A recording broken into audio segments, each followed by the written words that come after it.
The Dukes of Hazzard roared onto television in 1979 with fast cars, daring escapes, and the unforgettable adventures of Bo, Luke, and Daisy Duke. It quickly became a symbol of fun, freedom, and 80s television at its best. But 45 years later, time has changed the lives behind those familiar faces. Some stars stayed in the spotlight, others quietly stepped away, and a few have sadly left us forever. Today, we revisit the cast of the Dukes of Hazzard then and now in 2026, and the changes may truly surprise you. John Schneider slides across the hood of the bright orange General Lee, sunlight flashing off the windshield as dust rises from a Georgia back road. Bo Duke flashes that fearless grin, glances at his cousin, and floors the accelerator just as the car launches into the air. For a heartbeat, the world hangs suspended. Engine roaring, wind rushing, freedom written across the sky.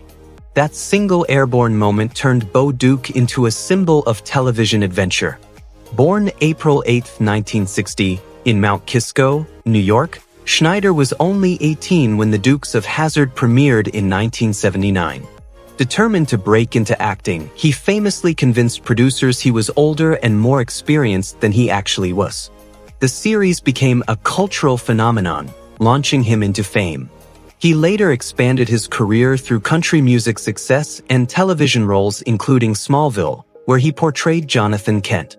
Behind the stunt-driving hero stood a performer navigating fame, reinvention, and resilience. In 2026, at 66, he continues creating film, music, and independent productions. Somewhere in television memory, the General Lee is still flying, and Bo Duke is still smiling at the sky. Tom Wopat leans against the bright orange General Lee, a quiet confidence in his posture as Luke Duke surveys the dusty Hazzard County road ahead. The late afternoon sun catches the brim of his hat while he exchanges a knowing glance with Bo. No words are needed. The engine roars, the tires spin, and for a split second Luke's steady grin tells the audience everything.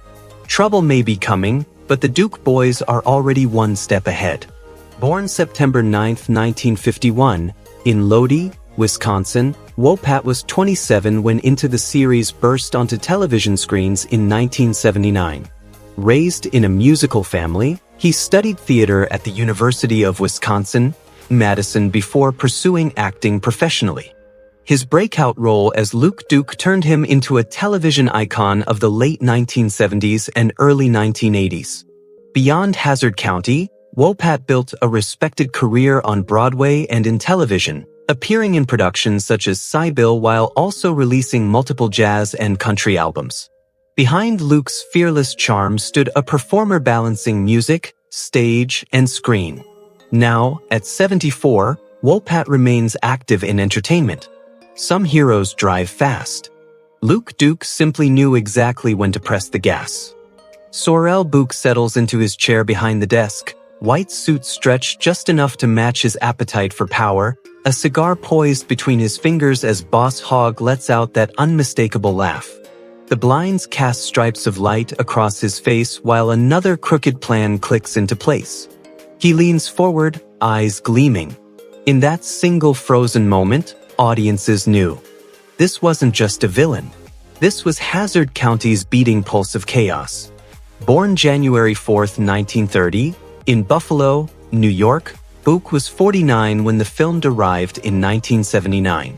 A gifted scholar who studied at Yale University, he trained in theater before building a long career across stage and television. He appeared in countless dramas through the 1960s and 1970s, but it was Boss Hogg who turned him into a household name, blending humor, greed, and surprising charm into an unforgettable character. Sadly, he passed away February 11, 1994, at 64, after battling colorectal cancer. His loss was deeply felt by fans who had come to love even his most outrageous schemes. Yet his laughter still echoes through Hazzard County, proof that some performances never really leave the room.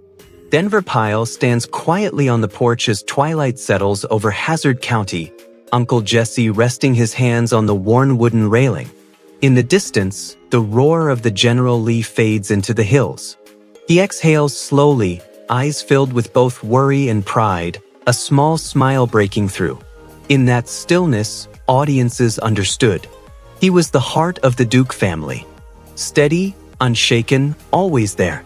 Born May 11, 1920, in Bethune, Colorado, Pyle was 59 when the Dukes of Hazzard first aired in 1979.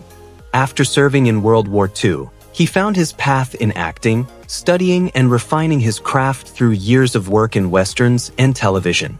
His early recognition came through roles in series like The Andy Griffith Show and The Life and Legend of Wyatt Earp, where his grounded presence became his signature. Across decades, Pyle built a career of quiet strength and reliability. Sorrowfully, he passed away December 25, 1997, at 77, due to lung cancer. His loss carried a deep sense of absence for those who grew up with him. Yet Uncle Jesse remains. A steady voice, still echoing across those familiar roads. Christopher Mayer leans against the bright orange General Lee, dust swirling around his boots as Vance Duke studies the long ribbon of road stretching across Hazzard County. The engine rumbles beside him, sunlight catching the chrome as he flashes that confident grin before sliding behind the wheel. For a moment the world pauses. The Duke's spirit lives in that single frame. Courage, mischief, and the promise of another impossible jump. Born February 21, 1954, in New York City, Mayer was 27 when he joined in 1981 during the show's brief cast transition.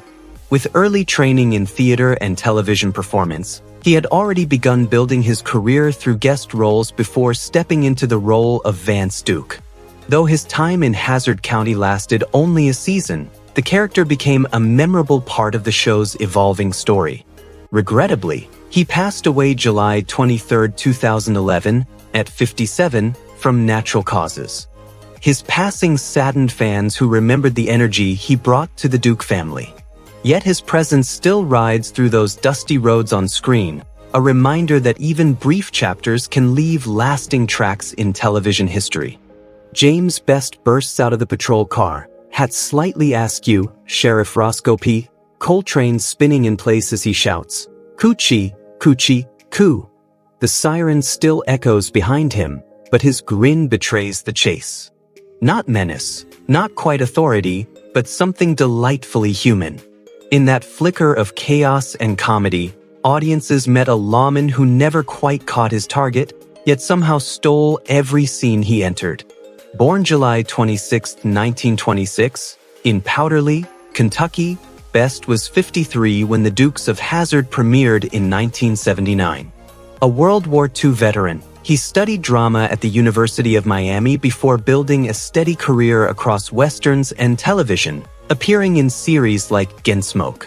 His breakthrough came not from toughness, but from humor, turning Rosco into a comedic icon whose warmth softened every chase. Heartbreakingly, he passed away April 6, 2015, at 88, from complications of pneumonia. His loss carried a quiet sadness for fans who grew up laughing at his antics. Yet somewhere in reruns and memory, Rosco is still in pursuit, siren wailing, forever chasing joy as much as justice. Ben Jones wipes his hands on a grease-stained rag, leaning over the open hood of a battered engine as sparks of sunlight flicker across chrome and dust. Cooter straightens, squints toward the road, and flashes that easygoing grin just as the rumble of the General Lee approaches. He doesn't rush. He knows they'll need him. In that quiet, grounded moment, audiences met the man who kept Hazzard County running, one repair at a time. Born August 30, 1941, in Tarboro, North Carolina, Jones was 38 when into the role in 1979. A graduate of the University of North Carolina, he trained in theater before building a career in television and film, appearing in projects like Smokey and the Bandit. But it was Cooter Davenport that made him a beloved fixture, a character defined not by heroics, but by loyalty and heart. Off-screen, Jones stepped into public service, serving as a U.S. congressman before returning to storytelling through museums and writing. In 2026, at 84, he remains closely tied to the legacy of the show. Some heroes drive the story forward. Cooter made sure it could keep going. Catherine Bach steps out onto the dusty Hazzard County road, sunlight catching the denim and the determined tilt of Daisy Duke's chin. She plants her hands on her hips, eyes fixed on the chaos unfolding ahead, equal parts courage and calm in her stance. For a breath, everything slows. Not just a symbol, but a presence. Sharp, fearless, and entirely in control. In that instant, Daisy wasn't just part of the story. She was the spark that held it together. Born March 1, 1954, in Warren, Ohio, Bach was 25 when the Dukes of Hazzard premiered in 1979. With training in drama at UCLA, she built her early career through film roles such as Thunderbolt and Lightfoot before landing the role that would define her legacy.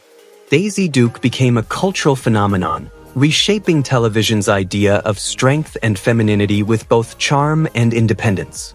Behind the spotlight, Bach navigated fame, personal challenges, and reinvention with quiet resilience.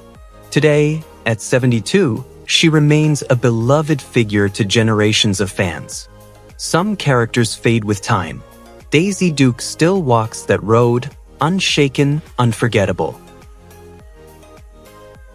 Sonny Shroyer stands at the edge of the Hazzard County road, hat slightly too big, smile just a little too hopeful as Enos straight watches the Duke boys disappear in a cloud of dust. He raises a hand as if to stop them, then lowers it, chuckling softly to himself. The badge on his chest glints in the sun. In that gentle pause, audiences understood. Enos wasn't built to chase. He was built to care. Born August 28, 1935, in Valdosta, Georgia, Shroyer was 43 when the series arrived in 1979. After studying at Florida State University, he began his career in regional theater before moving into television, where his natural warmth made him instantly recognizable. His portrayal of Enos turned a supporting role into a fan favorite, even leading to his own spin-off series, Enos. Beyond Hazzard County, Shroyer continued acting while staying connected to the character that defined him. Currently, at 90, he remains a cherished figure for longtime fans. Some lawmen enforced the rules. Enos simply reminded everyone why kindness still mattered. Thank you for watching and revisiting the legendary cast of the Dukes of Hazzard with us. If you enjoyed this journey then and now, please like, subscribe, and share your favorite Hazzard County memories in the comments below.